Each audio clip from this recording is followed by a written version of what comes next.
Good morning students, welcome to my YouTube channel mathematics with Avi girl. स्वागत है students आप लोगों का मेरे चैनल पर। आज हम एक और एग्जाम्पल करने वाले हैं जो कि हिल्बर्ट स्पेस पर ही बेस है। तो हिल्बर्ट स्पेस जानते हैं क्या होता है? कई बार हम आपको बता चुके हैं। अगर आपने वो वाला लेक्चर नहीं लिया है जिसमें हमने आपको हिल्बर्ट स्पेस की डेफिनेशन या फिर उससे रिलेटेड थ्योरम्स कराई थी, तो कोई बात नहीं स्टूडेंट्स, उसका लिंक आपको मिल जाएगा इस वीडियो के डिस्क्रिप्शन बॉक्स में, वहाँ से आप लोग देख सकते हैं। ठीक है, तो देखते हैं अपना आज का एग्जाम्पल क्या है। देखिए, if norm of X plus Y is equal to हो norm of X plus norm of Y. ठीक है, ये हमें दिया हुआ है, गिवन है। तब हमने प्रूफ करना है, then proof that the vectors X and Y are L D. L D का मतलब लीनियरली डिपेंडेंट। ये चीज़ आपको दी हुई है, आपको प्रूफ करना है। यहाँ पर जो ये एक्स वाई लेके चल रहे हो ना, ये आपके लीनियरली डिपेंडेंट है। ठीक है, एक्स और वाई है कहाँ? एक्स और वाई आपके हिल्बर्ट स्पेस एच में है। ठीक है, अब क्वेश्चन को करने के लिए थोड़ा सा हिल्बर्ट स्पेस के बारे में पता होना चाहिए, तो इसलिए हम हल्का फुल्का सा देख लेते हैं डेफिनेशन क्या होती है। देखिए, हमने आपको बताई थी, यदि एच हम कोई कॉम्प्लेक्स बनास स्पेस ले लेते हैं। अब बनास स्पेस क्या होता है? तो स्टूडेंट्स, इसका भी आपको लिंक मिल जाएगा डिस्क्रिप्शन बॉक्स में, वहाँ से आप लोग देख सकते हैं क्या होता है बनास स्पेस। ठीक है, वैसे कंप्लीट नॉन लीनियर स्पेस को हम बनास स्पेस कहते हैं, जानते हो। कोई बात नहीं, कंफ्यूज मत हो, कोई भी टेंशन नहीं लेना। डिस्क्रिप्शन बॉक्स में लिंक मिल जाएगा, वहाँ से अच्छे से समझ लेना बनास स्पेस को। ठीक है, तो देखिए, एच हम कोई कॉम्प्लेक्स बनास स्पेस लेके चलें, तब एच को आप हिल्बर्ट स्पेस कह सकते हैं। कब? यदि ये जो आपका कॉम्प्लेक्स नंबर है, ये क्या लिखा हुआ है? ये लिखा हुआ है inner product of x and Y. ये सिंपल ब्रैकेट नहीं है, ये आपको इनर प्रोडक्ट को बता रहा है। मैंने आपको बताया था इनर प्रोडक्ट को हम दो तरह से शो कर सकते हैं, या तो इस तरह से या फिर सिंपल ब्रैकेट की फॉर्म में। ठीक है, तो ये आपको जो कॉम्प्लेक्स नंबर है ना, ये अगर ये तीन प्रॉपर्टी सेटिस्फाई कर देता है, तो आप एच को कह सकते हो हिल्बर्ट स्पेस। ठीक है, तो देखो, तीन प्रॉपर्टी होती क्या है? Inner product of x and x, norm of x square होना चाहिए। ठीक है, इस प्रॉपर्टी को नॉन नेगेटिविटी प्रॉपर्टी कह देते हैं। और एक्स और वाई का इनर प्रोडक्ट का अगर हम कॉम्प्लेक्स कॉन्जुगेट ले, ये क्या बता रहा है? कॉम्प्लेक्स कॉन्जुगेट को, कॉम्प्लेक्स नंबर है ना ये आपका, तो वो किसके इक्वल होना चाहिए? वाई और एक्स के इनर प्रोडक्ट के। इसको आप कॉन्जुगेट सिमेट्री कह सकते हैं। ठीक है, इस प्रॉपर्टी का नाम। नेक्स्ट आप लोगों को प्रॉपर्टी होती है students, alpha X plus beta Y और जेड का इनर प्रोडक्ट किसके इक्वल होना चाहिए? एल्फा बाहर, inner product of x and Z, plus beta inner product of Y and Z. कुछ भी नहीं, ये जो स्केलर्स है ना, बाहर आ जाते हैं। वेक्टर्स का इनर प्रोडक्ट हो गया, सिंपल। ठीक है, जहाँ ये एक्स वाई जेड आपके वेक्टर है तो एच में बिलोंग करेंगे, और स्केलर्स अल्फा बीटा कहाँ बिलोंग करते हैं? फील्ड में। फील्ड आपका एफ है। ठीक है, इस प्रॉपर्टी को कहते हैं हम लीनियरिटी प्रॉपर्टी। कॉम्प्लेक्स कॉन्जुगेट आप लोग जानते हो स्टूडेंट्स, जैसे कि कोई एक कॉम्प्लेक्स नंबर ले लो, जेड बराबर एक्स प्लस आयोटा वाई। ठीक है, तो कॉम्प्लेक्स कॉन्जुगेट क्या होगा? आयोटा के साथ साइन प्लस है ना, कॉन्जुगेट के बाद माइनस हो जाएगा, तो Z bar is equal to X minus iota Y. ठीक है, समझ आया हिल्बर्ट स्पेस? देखिए, आते हैं अपने क्वेश्चन पर। आपको क्वेश्चन में ये दिया हुआ है, प्रूफ करना है एक्स और वाई एल डी होंगे, यानी लीनियरली डिपेंडेंट होंगे। अब लीनियरली डिपेंडेंट होता क्या है, पहले ये तो पता लगे, तभी तो प्रूफ करेंगे। अरे सिंपल सा है, किसी ना किसी पे मतलब एक दूसरे पे ये डिपेंड करने चाहिए, या तो एक्स वाई पे करे या वाई एक्स पे करे। अरे डिपेंड का मतलब ऐसे नहीं है क्या, जैसे एक्स इज इक्वल टू, हम प्रूफ कर दें, एक मिनट, सॉरी स्टूडेंट्स, एक मिनट। देखिए, यदि हम प्रूफ कर दें x इज इक्वल टू के वाई, तो क्या ये लीनियरली डिपेंडेंट नहीं होगा x और y? हम्म, यहाँ पर x डिपेंड नहीं कर रहा है क्या y पे? जैसे y की वैल्यू 1 है, और समझ लीजिए k की वैल्यू 2 है, तो 2 × 1 क्या आएगा? 2। ठीक है, तो यानी कि y की वैल्यू पे डिपेंड कर रहा है ना x। जो y होगा, जिस तरह से y में कुछ ना कुछ चेंजेस आएंगे, उस तरह से x में भी चेंजेस आएंगे। तो इसका मतलब अगर हम ऐसा प्रूफ कर देते हैं कुछ, x इज इक्वल टू के वाई या y इज इक्वल टू के एक्स, ठीक है, के कोई भी कांस्टेंट है, तो हम प्रूफ कर देंगे यहाँ पर कि ये x और y एक दूसरे पे डिपेंड कर रहे हैं। ठीक है, तो देखिए, गिवन ये आपको दिया हुआ है यहाँ पर। ठीक है, एज इट इज लिख लिया हमने। दोनों तरफ स्क्वायर कीजिए, स्क्वायरिंग बोथ साइड, नॉर्म का स्क्वायर हो जाएगा और इसका भी आपका होल स्क्वायर। ठीक है, नॉर्म कैसे ओपन होती है, मैंने आपको चीज़ बताई हुई है। नॉर्म ऑफ एक्स क्या होता है? सॉरी, नॉर्म ऑफ एक्स का स्क्वायर याद होगा आप लोगों को। ठीक है, norm of x square easy पड़ता है, एक्स कॉमा एक्स, यानी कि inner product of x and x. Norm of x क्या हो जाएगा, स्क्वायर हट के यहाँ पर अंडर रूट आ जाएगा, ठीक है। बट स्क्वायर है तो अपना यही यूज करो, यानी कि क्या हो जाएगा, X plus Y comma X plus Y. इसी तरह से तो ओपन होती है नॉर्म, इज इक्वल टू, यहाँ पर आपका सिंपल होल स्क्वायर है, ओपन करिए फॉर्मूले से, फर्स्ट का स्क्वायर, ठीक है, प्लस कीजिएगा प्लस सेकंड का स्क्वायर, स्क्वायर प्लस क्या होता है, twice of first into second, तो बस twice of first norm of x into norm of Y. Clear. अब इसे ओपन करना है हमें, कैसे ओपन करेंगे स्टूडेंट्स, याद है, कई बार कर चुके हैं ये चीज़ हम, याद है, देखिए यहाँ देख लेते हैं, एक्स कॉमा एक्स, यानी कि पहले एक्स और एक्स का इनर प्रोडक्ट, ठीक है, प्लस है, ध्यान से देखिएगा, plus Y comma X, Y comma X. हो सकता है इसमें प्रॉब्लम ना हो, बट माइनस वाले में थोड़ी सी गड़बड़ हो जाती है कई बच्चों से, ठीक है। नाउ एक्स कॉमा एक्स हो गया, वाई कॉमा एक्स हो गया, ठीक है। अब x comma y plus x comma y, plus है, plus Y comma Y, x comma x, यहाँ से क्या हो गया, norm of x square plus इसकी value norm of Y square, और प्लस ये और ये आपका एज इट इज, तो देख लीजिए यही चीज़ लिखिए, norm of x square plus norm of Y square plus ये दोनों टर्म आपकी, सॉरी ये दोनों टर्म आपकी एज इट इज, ठीक है, is equal to norm of x square plus norm of Y square, और ये वाला टर्म भी एज इट इज। देखिए ये कैंसिल आउट, ये भी कैंसिल आउट हो गए, दोनों कैंसिल आउट हो गए, आपके पास क्या बचेगा, ये वाली टर्म LHS में बचेगी और यहाँ सिर्फ ये टर्म बचेगी RHS में। तो देखिए क्या आ जाएगा आपके पास, twice of real part of x and y is equal to twice of norm of x norm of y. अच्छा ये तो समझ आ गया, एज इट इज लिख दिया, ये कैसे आया समझ नहीं आ रहा, वहाँ तो आपका ये चल रहा था, inner product of x and Y plus inner product of Y and X, है ना, इससे ये कैसे आ गया। बच्चों मैंने आपको बताया ना, एक्स और वाई कहाँ बिलोंग करते हैं, हिल्बर्ट स्पेस एच में। हिल्बर्ट स्पेस एच की सेकंड प्रॉपर्टी क्या बताई थी मैंने अभी आपको, बताइए, एक्स और वाई का कॉन्जुगेट किसके इक्वल होता है, वाई कॉमा एक्स के। एक्स और वाई आपके यहाँ हिल्बर्ट स्पेस में बिलोंग कर रहे हैं, तो सेकंड प्रॉपर्टी तो ऑब्वियसली सेटिस्फाई करेंगे ही, जब तक प्रॉपर्टी सेटिस्फाई नहीं कराएंगे तो आप हिल्बर्ट स्पेस ही नहीं प्रूफ कर सकते। और आप यहाँ कह रहे हो एक हिल्बर्ट स्पेस एग्जिस्ट करता है जिसमें कि ये दो एलिमेंट है, तो बिल्कुल प्रॉपर्टी सेटिस्फाई करेंगे। तो क्या बताया मैंने आपको, यहाँ पर बार है, ठीक है, यहाँ बार है, तो यानी कि वाई कॉमा एक्स को क्या लिख सकते हो, एक्स कॉमा वाई का बार, तो इसकी जगह लिख दीजिए प्लस एक्स कॉमा वाई का बार, और ये आपका एक्स कॉमा वाई। ये है क्या, एक complex number, it is also a complex number. ये हम इसको मान लीजिए एक तरह से जेड मान लीजिए, ठीक है, Z is equal to X plus iota Y मान लीजिए, तो इसका बार क्या होता है, complex conjugate X minus iota Y, ठीक है, इन दोनों का ऐड करो, Z plus Z bar is equal to plus minus cancel twice of X, यानी कि ट्वाइस ऑफ, ये एक्स क्या है, रियल पार्ट ऑफ जेड, और ये वाई क्या है, इमेजनरी पार्ट ऑफ जेड, तो इसको आप क्या कह सकते हो, रियल पार्ट ऑफ जेड, ठीक है। तो यहाँ पर यही तो हो रहा है, इसको आप एक तरह से जेड की तरह सोचो, ये आपका क्या हो गया, बार जेड बार, तो जेड प्लस जेड बार क्या होता है, twice of real part of Z, यानी कि twice of real part of Z, Z है क्या यहाँ एक्स कॉमा वाई, तो ये चीज़ तो मैंने यहाँ लिखी है। क्लियर, समझ आई, देखिए यहाँ तक समझ आया। अब देखिए ये चीज़ मैंने यहाँ लिख भी दी है, जैसे यहाँ हमने जेड लिया था, अगर कोई अल्फा कॉम्प्लेक्स नंबर है तो यही प्रॉपर्टी सेटिस्फाई होगी, ठीक है। और ये कौन सी हमने लिखी है, हिल्बर्ट स्पेस की सेकंड प्रॉपर्टी, ठीक है। नाउ देखिए स्टूडेंट, अब इससे ये कैसे आ गया, अब यहाँ कन्फ्यूजन है ना, कन्फ्यूजन हो रहा है ना, अरे बच्चों कुछ भी नहीं करा, ये वाला पार्ट हमने यहाँ लिख लिया, ये वाला पार्ट यहाँ लिख लिया, ट्वाइस से ट्वाइस कैंसिल हो गया।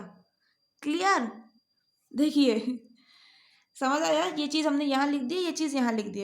अब देखिए norm of X as it is multiply norm of Y, इसकी वैल्यू स्टूडेंट्स, ये प्रॉपर्टी है कॉम्प्लेक्स नंबर की, याद रख लीजिए, real part of Z less than equal to होता है मोड ऑफ जेड के, मोड ऑफ जेड के, तो real part of x and Y क्या हो जाएगा, इसकी जगह आप क्या लिख देंगे, जेड की जगह ये टर्म है, तो क्या आ जाएगा मोड, तो mod of inner product of x and Y, ठीक है, लेस देन इक्वल टू कीजिए, लेस देन इक्वल टू।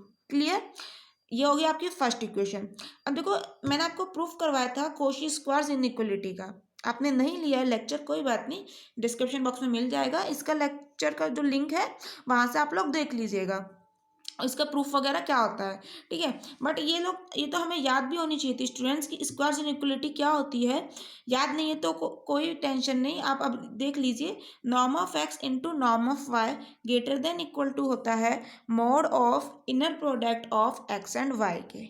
ठीक है, ये स्क्वायर्स इनइक्वालिटी होती है स्टूडेंट्स, प्रूफ आपको मिल जाएगा, डिस्क्रिप्शन बॉक्स में लिंक मिलेगा, वहाँ से देख लीजिएगा। ठीक है, ये हो गया आपका सेकंड इक्वेशन। तो स्टूडेंट्स फर्स्ट और सेकंड इक्वेशन से कुछ समझ आ रहा है क्या? ये चीज़ तो हम बीएससी में भी करते थे, ये पार्ट इससे छोटा है, यहाँ हम कह रहे हैं नहीं ये वाला पार्ट इससे बड़ा है। इसका मतलब क्या कंक्लूजन निकलता है कि इसका मतलब ये दोनों पार्ट हैं ही बराबर। यहाँ कह रहे हैं नहीं ये छोटा है, यहाँ कह रहे हैं ये बड़ा है, तो इसका मतलब ये दोनों पार्ट इक्वल है। क्लियर? समझ आया यहाँ तक? ठीक है, अभी हमने ये प्रूफ करा, हमें प्रूफ करना क्या है? हमें प्रूफ करना है कि एक्स और वाई एलडी होंगे। ठीक है, तो वहां तक तो हम अभी पहुंचे ही नहीं, देखिए पहुंचने वाले हैं, बस अब प्रूफ हो जाएगा। देखो देखिए हम क्या प्रूफ करने वाले हैं। अब हम प्रूफ करने वाले हैं कि अब हम प्रूफ करने वाले हैं एक्स और वाई एलडी होंगे। एलडी इसका मतलब मैंने बताया था अभी, one is scalar multiple of the other. मैंने बताया था ना एक्स इज इक्वल टू के वाई, तो ये आपका स्केलर मल्टीपल हो गया ना अदर का, यानी कि वाई का। ठीक है, तो अब हम ठीक है ये प्रूफ करने वाले हैं। अब हम लेके चल रहे हैं कंडीशन, यदि वाई बराबर जीरो हो जाए तो, इफ वाई बराबर जीरो देन ये वाली हमारी अभी इक्वेशन आई थी। ठीक है, mod of x and y का net product is equal to आ गया था आपके पास norm of x into norm of y. तो इसमें वाई इज इक्वल टू, अगर आप जीरो पुट करेंगे तो क्या होगा, तो ये सेटिस्फाई करेगा बिल्कुल। एक्स और जीरो का इनर प्रोडक्ट मैंने आपको बताया हुआ है, प्रूफ भी कराया था इसका। एक्स कॉमा जीरो क्या होता है, इनर प्रोडक्ट वैल्यू जीरो होती है। ठीक है, मैंने आपको बताया था ना एक्स और जीरो का इनर प्रोडक्ट जीरो होता है, प्रूफ भी कराया था। ठीक है, तो यहाँ पर क्या आ जाएगा, जीरो का मोड ऑब्वियसली जीरो ही होता है। और यहाँ पर क्या आएगा, जीरो का नॉर्म लेना है तो जीरो का नॉर्म जीरो ही होता है, जीरो इंटू दिस जीरो, यानी कि सेटिस्फाई करेगा। ठीक है, and the set X comma Y, X और वाई की बात चल रही है तो वाई की वैल्यू यहाँ आप जीरो रखेंगे, तो एक्स कॉमा जीरो आपका एल डी है। ये प्रॉपर्टी पता होगा आपको स्टूडेंट्स, जैसे कोई भी एक सेट है, कितना बड़ा से बड़ा सेट ले लो, 0 1 2 3 4 कुछ भी। ठीक है, इसमें एक एलिमेंट जीरो आ गया ना, इसका मतलब ये सेट आपका एल डी है। याद रखना अगर नहीं पता तो, the set containing at least one zero vector is L D. हमेशा याद रखना स्टूडेंट्स, अगर किसी भी सेट में एक भी वेक्टर जीरो आ जाता है तो वो सेट आपका एल डी कहलाता है। क्लियर? तो ये सेट आपका एल डी हो गया यहाँ पर। ठीक है, वाई बराबर जीरो लिया तब तो हमने प्रूफ कर दिया एक्स और वाई एल डी है। हमने यहाँ प्रूफ कर दिया ना ये सेट एल डी है, इसका मतलब एक्स और जीरो क्या है आपके, एक दूसरे पर डिपेंड करते हैं। जीरो है क्या, वाई की वैल्यू तो है, यानी कि एक्स और वाई यहाँ से हमने प्रूफ कर दिया एल डी है। अब हम लेंगे जब वाई जीरो नहीं हो। ठीक है, यानी कि Y not equal to zero. देखिए अब हमने लिया y not equal to zero है। ठीक है, जब y जीरो के बराबर नहीं है इसका मतलब नॉर्म ऑफ y जीरो से बड़ा होगा। वैसे हम क्या लिखते हैं हमेशा, नॉर्म क्या होता है, greater than equal to zero, but हम यहाँ कह रहे हैं जीरो के बराबर नहीं है। जब y की वैल्यू जीरो नहीं है तो ये कभी भी इक्वल वाली कंडीशन सेटिस्फाई नहीं करेगा, हमेशा ग्रेटर देन वाली करेगा। तो यही लिखा है then norm of y greater than zero. ठीक है, and from first equation, first equation यानी कि आपकी कौन सी वाली, वो नहीं जो हमने प्रूफ करती, देखो फर्स्ट इक्वेशन वो वाली यहाँ मैंने डाला हुआ है जो आपकी ये वाली इक्वेशन थी। ठीक है, फर्स्ट इक्वेशन इसकी बात नहीं कर रहे हैं, गलती से डाल दिया है मैंने, सॉरी। ठीक है, यहाँ टिक कर लेंगे, ये वाली इक्वेशन की बात कर रहे हैं। तो देखिए आपके पास क्या आ जाएगा यहाँ से, mod of x and y का inner product upon norm of y is equal to norm of x. अरे कुछ भी नहीं करा, ये क्या है देखो, अपॉन में नॉर्म ऑफ वाई को भेज दिया, इक्वल टू क्या आ जाएगा, नॉर्म ऑफ एक्स। ठीक है, सिंपल यही करा है, फर्स्ट इक्वेशन नहीं, इसे थर्ड इक्वेशन डाल लीजिए। ठीक है, ये आपकी थर्ड इक्वेशन। देखो अब यहाँ से क्या आ जाएगा, हमने क्या करा है, नॉर्म ऑफ वाई को अंदर भेजा है, इनर प्रोडक्ट और मोड के अंदर भेजा है। क्या हम ऐसे भेज सकते हैं? मैंने आपको बताया हुआ है स्टूडेंट्स, यहाँ देखो मोड के अंदर तो ठीक है भेज दियो, कोई फर्क नहीं पड़ा, क्योंकि जो आपका नॉर्म होता है एक पॉजिटिव नंबर होता है। ठीक है, नहीं पता क्या ये चीज़, यहाँ हम क्या लिखते हैं, norm greater than equal to zero, तो greater than equal to zero का मतलब क्या होगा स्टूडेंट्स, जीरो से बड़ा यानी कि पॉजिटिव नंबर। ये मैंने आपको नॉर्म की प्रॉपर्टीज पहले समझाई हुई है, यानी कि ये हमेशा एक पॉजिटिव नंबर है, तो मोड के अंदर भेजने पर तो कोई फर्क पड़ेगा नहीं। ठीक है, बात आती है इनर प्रोडक्ट के अंदर भी भेज दिया, तो देखो मैंने आपको बताया हुआ है क्या, जैसे alpha X comma beta Y है, इनर प्रोडक्ट ले रखा है हमने, इसको कैसे लिख सकते हो, फर्स्ट वेक्टर के साथ जो स्केलर है वो सिंपल बाहर आ जाता है, बट जो सेकंड के साथ है ना उसका बार बाहर आता है, यानी कॉम्प्लेक्स कॉन्जुगेट यानी कि बीटा बार, इनर प्रोडक्ट में एक्स एंड वाई बचता है। ये चीज़ मैंने आपको बताई थी। यहाँ हमने सेकंड के नीचे भेजा है तो इसका बार आना चाहिए, हो सकता है ना, सोच रहे होगे आप लोग कि नॉर्म का क्या आना चाहिए, बार। एक चीज़ मैं आपको बता दूं, मैंने आपको बताया था नॉर्म हमने कहाँ डिफाइन करी थी, जब डेफिनेशन समझाई थी मैंने आपको, हम जो नॉर्म होता है ना वो डिफाइन कहाँ करते हैं, कोई भी नॉर्म लीनियर स्पेस एन से, सॉरी कोई भी लीनियर स्पेस एन से आर में, यही ऐसी तरह से हम नॉर्म डिफाइन करते हैं, कोई भी लीनियर स्पेस एन से आर में डिफाइन करते हैं, यानी कि नॉर्म हमेशा क्या होगी, रियल नंबर होगी, रियल नंबर का कॉन्जुगेट, रियल नंबर का कॉन्जुगेट, दो का बार क्या होता है, दो ही होता है भैया, कॉम्प्लेक्स कॉन्जुगेट हम कॉम्प्लेक्स नंबर का लेते हैं। तो समझ आया, यहाँ पर हमने कुछ भी गलती नहीं करी है। ठीक है, जो आपका नॉर्म होता है रियल नंबर होता है, इसका बार भी यही चीज़ होना है, तो हमने सेकंड वेक्टर के साथ लिख के कुछ गलत नहीं किया है, समझ आया। ठीक है, दिस इज इक्वल टू आपका चल रहा है नॉर्म ऑफ एक्स के। अब देखिए आपके पास क्या आ गया, हमने जेड को मान लिया Y upon norm of Y, यहाँ हमने इसको जेड मान लिया, तो क्या हो जाएगा, mod of inner product of x and Z is equal to norm of X, आपका एज इट इज चल ही रहा है। ठीक है, नॉर्म ऑफ जेड की वैल्यू यहाँ से क्या है 1। अरे स्टूडेंट्स नॉर्म लोगे, नॉर्म तो यहाँ तो पहले से ही है, ठीक है, इसका एक और नॉर्म लेके कुछ मतलब नहीं है, ऊपर क्या आएगा नॉर्म, ठीक है, नॉर्म ऑफ जेड की वैल्यू, तो इससे ये कैंसिल हो गया, norm of Z is equal to 1। Clear. देखिए अब हमने यहाँ पर वैल्यू निकाल के चल रहे हैं, x minus inner product of x and Z multiply में आपको जेड दिया हुआ है, इसके नॉर्म का स्क्वायर। ठीक है, ये हम लेके चल रहे हैं। ठीक है, यहाँ हमने students inner product of x and Z इसको हमने मान लिया लैम्डा। ठीक है, तो कैसे ओपन होगी, देखिए यहाँ पर क्या आ जाएगा लैम्डा जेड, तो मैंने आपको बताया हुआ है नॉर्म ऑफ एक्स स्क्वायर कैसे ओपन होती है, एक्स एंड एक्स का इनर प्रोडक्ट, तो यानी कि x minus lambda Z comma x minus lambda Z. अरे ये एक्स को दो बार लिखते हैं, दो बार लिख दिया, समझ आया। यहाँ लैम्डा हमने मान लिया एक्स कॉमा जेड का इनर प्रोडक्ट। अब इसे ओपन करना है, कैसे करेंगे, एक्स कॉमा एक्स। ठीक है, अच्छा यहाँ हमने दो बार करके दिखाया, चलो ऐसे समझ लो, मैंने आपको एक स्टेप और कर दिया यहाँ पर, x comma x minus lambda Z. ठीक है, फिर माइनस है, माइनस बाहर आ गया, lambda Z comma x minus lambda Z, ये टर्म एज इट इज। ठीक है, अब ओपन कर लो, एक्स कॉमा एक्स, माइनस की जगह माइनस।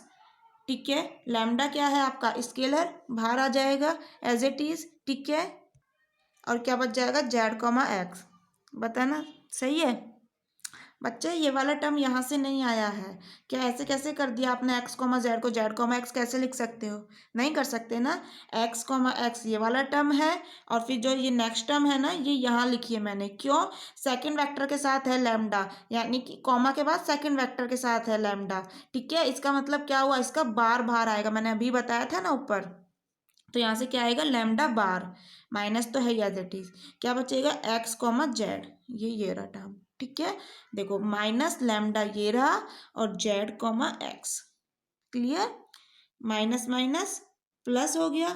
ठीक है, एक लैम्डा ये रहा, ये एज इट इज आ गया, और ये सेकंड वेक्टर के साथ है तो लैम्डा बार, क्या बचा जेड कॉमा जेड, समझ आया। नेक्स्ट देखिए ये क्या हो गया नॉर्म ऑफ एक्स स्क्वायर, इसको यूज़ करते हुए। ठीक है, और यहाँ से ये क्या हो जाएगा आपका lambda, lambda bar norm of Z square, अभी लिखा नहीं है मैंने, लिख दूंगी। ठीक है, अभी लिख देंगे। नाउ देखो जेड कॉमा एक्स, लैम्डा हमने क्या माना था एक्स कॉमा जेड, वही हिल्बर्ट स्पेस की प्रॉपर्टी से इसे क्या लिख सकते हो एक्स कॉमा जेड का बार। ठीक है, तो बार लगाओगे एक्स कॉमा जेड का, इसका मतलब लैम्डा बार, तो ये आपका क्या आ जाएगा माइनस लैम्डा लैम्डा बार, ऐसे ही माइनस लैम्डा बार ये एज इट इज है, एक्स कॉमा जेड क्या आ गया आपका लैम्डा, तो देखो यही टर्म तो यहाँ पे लिखी है मैंने। ठीक है, समझ आया।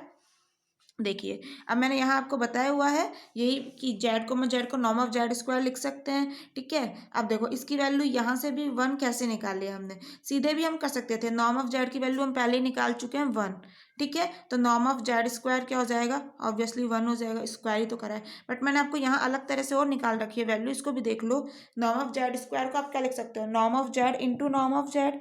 ठीक है, नॉर्म ऑफ जेड की वैल्यू क्या होगी, नॉर्म तो आपका एज इट इज चल ही रहा है, जेड हमने क्या माना था Y upon norm of Y, बस यही टर्म लिखी है। ठीक है, यहाँ से क्या आ गया, इसका नॉर्म क्या मतलब है, नॉर्म का दोबारा नॉर्म से कोई मतलब नहीं होता, सिंपल नॉर्म है आपका। ठीक है, और ऊपर वाले का आपका नॉर्म आ जाएगा, इसी तरह से यहाँ ये कैंसिल आउट हो गए, ये वन आ गया, ऐसे भी कर लो। ठीक है, और वैसे भी कर लिया जैसे मैंने ऊपर बताया था, तो भी कोई फर्क नहीं पड़ता, वहां से डायरेक्ट आ जाएगा। नॉर्म ऑफ जेड हम वन निकाल चुके हैं, इसका स्क्वायर भी वन ही होगा, तो इसकी वैल्यू क्या आ चुकी है आपके पास वन। ठीक है, तो देखो लैम्डा लैम्डा बार और ये वाला लैम्डा लैम्डा बार कैंसिल हो जाएगा, क्या बचेगा, norm of x square minus lambda lambda bar. ठीक है, तो देखो यहाँ पर हमने कैंसिल आउट कर दिया, यही टर्म बच गई आपकी, norm of x square minus lambda की वैल्यू रख दी, एक्स कोमा जेड का इनर प्रोडक्ट, मोड चल ही रहा है तो मोड एज इट इज चलने दो, और ये आपका स्क्वायर, समझ आया है मोड कहाँ से आया स्टूडेंट्स, लैम्डा लैम्डा बार, ये आपको पता होगी कॉम्प्लेक्स नंबर की प्रॉपर्टीज होती है, अल्फा इंटू अल्फा बार क्या होता है, मोड ऑफ अल्फा स्क्वायर। ठीक है, तो बस वहीं से आ गए मोड प्रॉपर्टी से। ठीक है, तो क्या आ चुका आपके पास स्टूडेंट्स, देखिए ये इक्वल चल रहा था इसके, तो ये कहाँ गया आपका, ये वाला टर्म एज इट इज है, इक्वल टू हो गया जीरो, इसकी वैल्यू जीरो है, क्यों है जीरो, देखिए मैं अभी हमने ऊपर क्या निकाला था, norm of X is equal to this, तो यहाँ पर अपनी टर्म में है क्या, इसका स्क्वायर माइनस इसका स्क्वायर ही तो है, जरा देखना यहाँ से ये दोनों इक्वल है, समझ आया, यहाँ आपका क्या चल रहा है, ये दोनों इक्वल बताए हमने अभी अभी। ठीक है, लिख भी दिया मैंने बाय सेकंड इक्वेशन, तो इसकी वैल्यू क्या हो गई जीरो, इसमें से ये दोनों बराबर हैं, सब्ट्रैक्ट हो रहा है, वैल्यू जीरो हो गई, क्लियर। अब स्क्वायर जीरो है नॉर्म का, इसका मतलब अंदर वाला पार्ट भी जीरो है, अब ये नॉर्म जीरो है, इसका मतलब अंदर वाला पार्ट जीरो है, ये प्रॉपर्टी मैंने आपको बताई हुई है, norm of X is equal to zero, if and only if की कंडीशन होती है X is equal to zero. ठीक है, यानी कि अंदर वाला पार्ट जीरो हो जाएगा, तो आपके पास क्या आ गया, X minus X comma Z into Z is equal to zero, अंदर वाला पार्ट जीरो हो गया। ठीक है, माइनस वाले को इधर भेज दो, तो x is equal to this, अब x is equal to x comma z की वैल्यू रख दी हमने, जेड क्या माना था Y upon norm of Y. ठीक है, दोनों तरफ हमने जेड की वैल्यू रख दी, नॉर्म ऑफ वाई बाहर आ जाएगा एज इट इज, समझा दिया है पूरा, कोई बार बार नहीं आना है क्योंकि एक रियल नंबर है ये, एक्स कॉमा वाई। ठीक है, y upon norm of y as it is चल रहा है, x comma y as it is, y आपका as it is norm of y into norm of y, norm of y का square. ठीक है, इस पूरे को हमने मान लिया एक स्केलर के, क्या ये सच में एक स्केलर है, बिल्कुल है, नॉर्म हमारा क्या होता है एक रियल नंबर यानी कि एक स्केलर। ठीक है, इनर प्रोडक्ट भी हमारा एक स्केलर होता है, मैंने आपको बताया हुआ है। ठीक है, इनर प्रोडक्ट हमने कैसे डिफाइन करा था, इनर प्रोडक्ट जैसे कि हम कैसे डिफाइन करते थे, एल क्लोज एल से एफ में, एफ क्या होता था एक फील्ड होता था, यानी कि स्केलर का सेट है, स्केलर होते हैं फील्ड में, यानी कि ये भी एक कांस्टेंट है, स्केलर है, ये भी एक कांस्टेंट है, रियल नंबर है, इसका मतलब इस कंप्लीट को हम कांस्टेंट हमने मान लिया के, तो एक्स इज इक्वल टू क्या आ गया के इंटू वाई, डिपेंड कर रहा है यहाँ एक्स वाई के ऊपर डिपेंड कर रहा है। ठीक है, तो इसका मतलब हमने क्या प्रूफ कर दिया, एक्स और वाई आपके एल डी, यही चीज लिखिए, X is the scalar multiple of Y, proof हो गया स्टूडेंट्स, यही हमें प्रूफ करना था, समझ आया। सो थैंक यू स्टूडेंट्स, मिलते हैं नेक्स्ट लेक्चर में कुछ और अच्छे क्वेश्चंस के साथ। और एक बात और students, I am so sorry, थोड़ा सा लेंथी हो गया, वो समझाने के चक्कर में लेंथी हो गया, ये वैसे 10 मिनट में कर लेंगे आप लोग, ऐसा नहीं है आपको भी इतना टाइम लगेगा, मैंने आपको समझाया है, एक एक चीज़ बताइए इसलिए ज़्यादा टाइम लगा है। ठीक है, सो थैंक यू स्टूडेंट्स।